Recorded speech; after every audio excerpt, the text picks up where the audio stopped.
The African sun beat down mercilessly on the arid plains near Zama.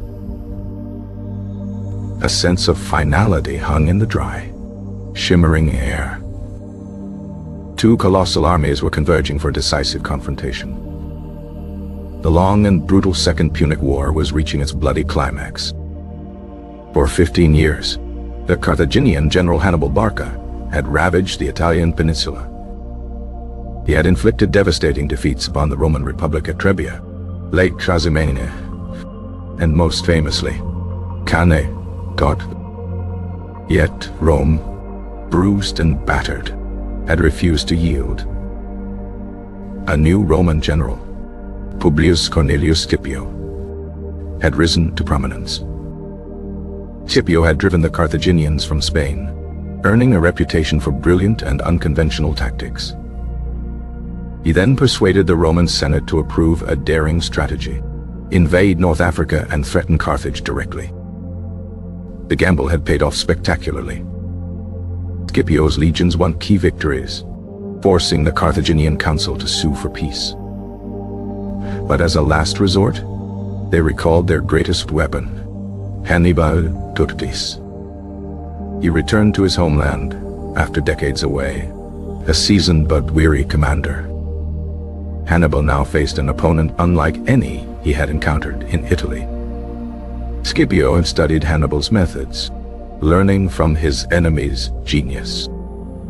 He respected his adversary, but was not intimidated by his legendary status.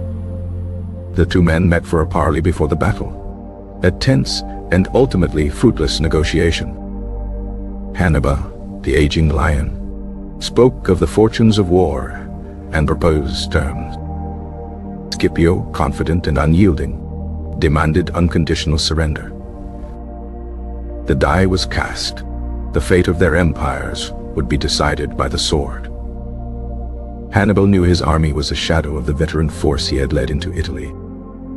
It was a hastily assembled mix of his loyal Italian veterans, local Carthaginian citizens, and raw mercenaries.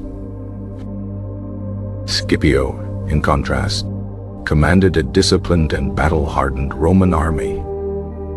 He also held a crucial advantage in cavalry, thanks to his alliance with the Numidian king, Massinissa. On the morning of the battle, Hannibal arranged his forces in 3 distinct lines. In the very front, he placed his 80 war elephants, a terrifying living wall intended to smash the Roman formation. Behind them was his first line of infantry, composed of Ligurian, Gallic, and Moorish mercenaries. The second line consisted of Carthaginian citizens and Libyan levies, fighting to defend their homes. The third and final line, positioned some distance back, were his most reliable troops, the veterans of his Italian campaign.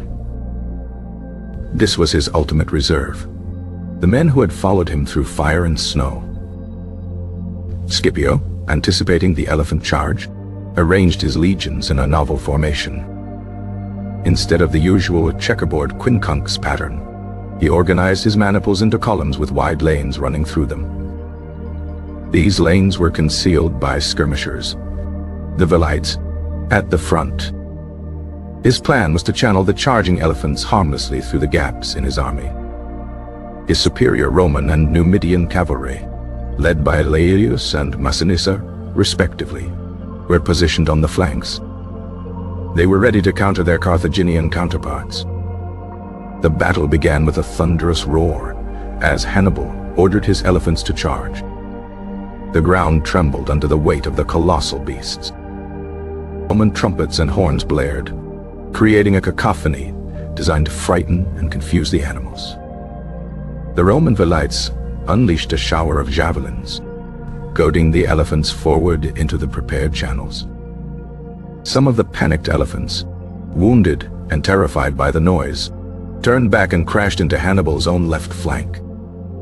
Others charged on the lanes Scipio had created, where soldiers on either side jabbed at them with spears.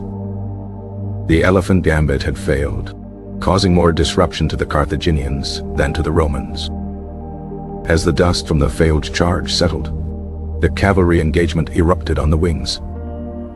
Masinissa's Numidian horsemen crashed into the Carthaginian cavalry on one flank. On the other, Laelius led the Roman cavalry against their opponents. The Carthaginian cavalry, outnumbered and outmatched, quickly broke and fled the field. Masinissa and Laelius, adhering to Scipio's strict instructions, did not stop to plunder the enemy camp. They pursued the fleeing enemy horsemen relentlessly, driving them far from the main battle. This crucial action ensured that Hannibal would be deprived of cavalry support for the remainder of the fight. Scipio now had complete dominance on the flanks, a decisive advantage in ancient warfare. The main event, the titanic struggle between the infantry, was about to begin. The first lines of infantry advanced towards each other, a slow, grim march under the African sun. The Roman hastati met Hannibal's mercenaries in a brutal, grinding melee. Swords clanged against shields, and the shouts of men mingled with the screams of the wounded. The fighting was fierce and desperate, but the disciplined Romans began to gain the upper hand. Hannibal's first line eventually buckled and fell back. They attempted to merge with the second line of Carthaginian citizens. However, the citizen levies, fearing the retreat would break their own formation, refused to let the mercenaries pass. In the confusion and panic, the second line attacked the retreating first line, and Carthaginian fought Carthaginian.